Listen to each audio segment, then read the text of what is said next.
3 बजे वोटिंग खत्म हो जाती थी। ये बहुत कम लोगों को पता होगा। बाकी स्थान पर पूरा समय मतदान होता था, लेकिन उस क्षेत्र में 3 बजे के बाद मतदान कराना भी मुश्किल होता था।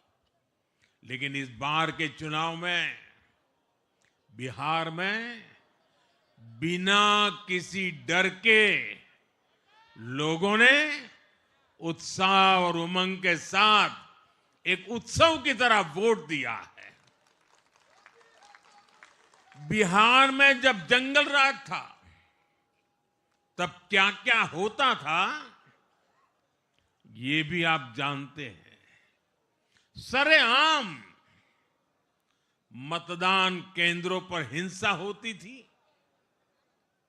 मतपेटियां लूटी जाती थी।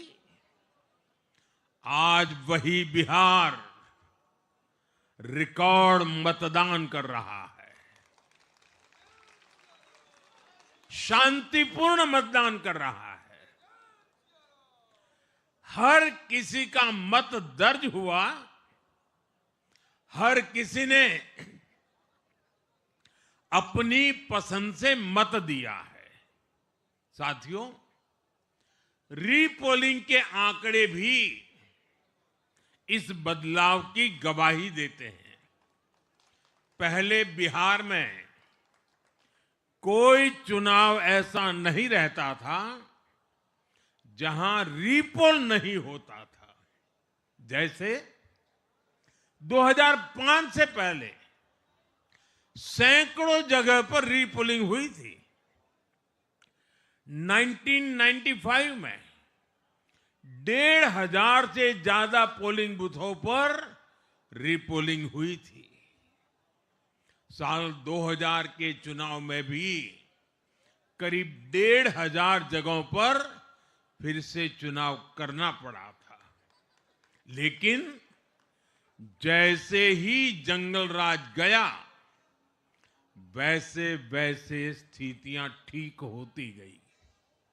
और इस बार 2 चरण के इस चुनाव में कहीं पर भी रीपोल करने की नौबत नहीं आई।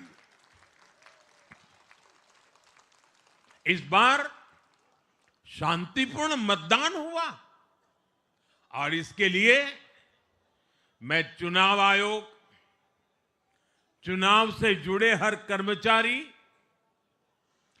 हमारे सुरक्षा बल, बिहार के जागरूक मतदाता, सभी का आज अभिनंदन करता हूं। और देश को आप सभी पर गर्व है, ये मैं गर्व से कहना चाहता हूं। साथियों, बिहार के चुनावों ने एक और बात सिद्ध की है। अब देश का मतदाता, खास तौर पर हमारा युवा मतदाता, मतदाता सूची के शुद्धिकरण को बहुत गंभीरता से लेता है। बिहार के युवा ने भी मतदाता सूची शुद्धिकरण को जबरदस्त तरीके से सपोर्ट किया है। और मैं मानता हूं कि लोकतंत्र की पवित्रता के लिए हर मतदाता का उसकी अहमियत होती है, उसका हक होता है। अब हर दल का यह दायित्व बनता है कि वे पोलिंग बूथ पर अपनी अपनी पार्टियों को सक्रिय करें और मतदाता सूची शुद्धिकरण के काम में उत्साह के साथ जुड़े, 100% योगदान दें, ताकि बाकी जगहों पर भी मतदाता सूची का पूरी तरह शुद्धिकरण हो सके। साथियों, बिहार वो धरती है जिसने भारत को लोकतंत्र की जननी होने का गौरव दिया है। आज उसी धरती ने लोकतंत्र पर हमला करने वाली ताकतों को धूल चटाई है। बिहार ने फिर दिखाया है, झूठ हारता है, जन विश्वास जीतता है। बिहार ने डंके की चोट पर कह दिया है, जमानत पर चल रहे लोगों का जनता साथ नहीं देगी।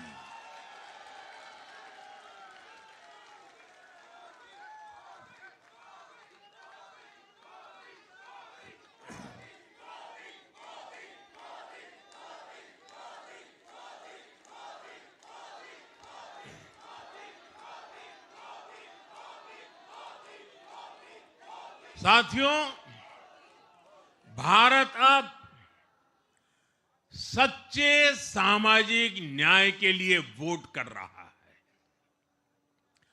जहां हर परिवार को समानता, सम्मान और अवसर मिलते हैं, और जहां अब तुष्टीकरण की कोई जगह नहीं, लेकिन तुष्टीकरण की जगह ले ली है संतुष्टीकरण ने।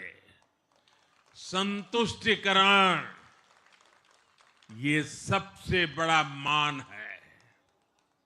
भारत के लोग अब सिर्फ विकास चाहते हैं, तेज विकास चाहते हैं, विकसित भारत बनाना चाहते हैं। साथियों, नई सरकार के साथ एनडीए अब बिहार में 25 वर्षों की स्वर्णिम यात्रा की तरफ आगे बढ़ रहा है।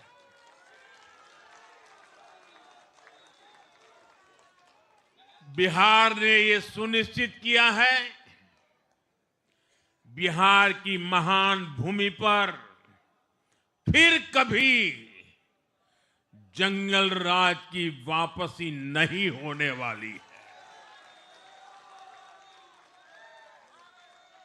आज की ये जीत बिहार की उन माताओं, बहनों और बेटियों की है, जिन्होंने सालों तक आरजेडी के शासन में जंगल राज का आतंक झेला है। ये जीत बिहार के उस नौजवान की है, जिसके भविष्य को कांग्रेस और लाल झंडे वालों के आतंक के कारण बर्बाद किया गया। आज वो रेड कॉरिडोर, आतंक के वो दिन इतिहास बन गए हैं। बिहार विकास के रास्ते पर आगे बढ़ रहा है और अब ये यात्रा रुकने वाली नहीं है। साथियों, आज के ये परिणाम उन विकास विरोधियों को भी बिहार का जवाब है, जो कहते थे और बेशर्मी से कहते थे कि बिहार को एक्सप्रेसवे और हाईवे नहीं चाहिए, जो कहते थे बिहार को इंडस्ट्री नहीं चाहिए, जो कहते थे कि बिहार में ट्रेन, एयरपोर्ट की क्या जरूरत है। आज के ये परिणाम वंशवाद की राजनीति के खिलाफ विकासवाद की राजनीति को दिया जनादेश है।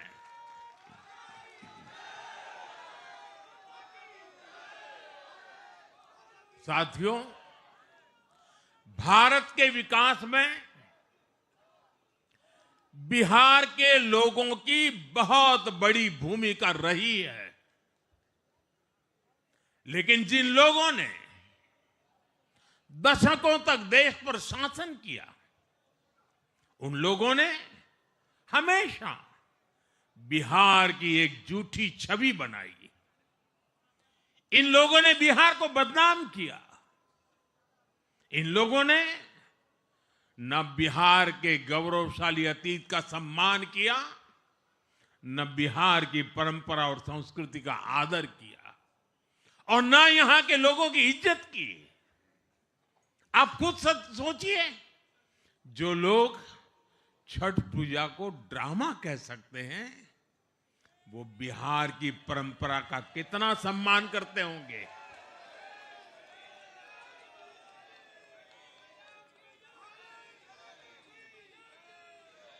और इनकी हेकड़ी देखिए। साथियों, छठी मैया से कांग्रेस आरजेडी ने आज तक माफी नहीं मांगी, और बिहार के लोग ये कभी नहीं भूलेंगे। साथियों, बिहार की आन बान शान, ये हमारी प्राथमिकता है।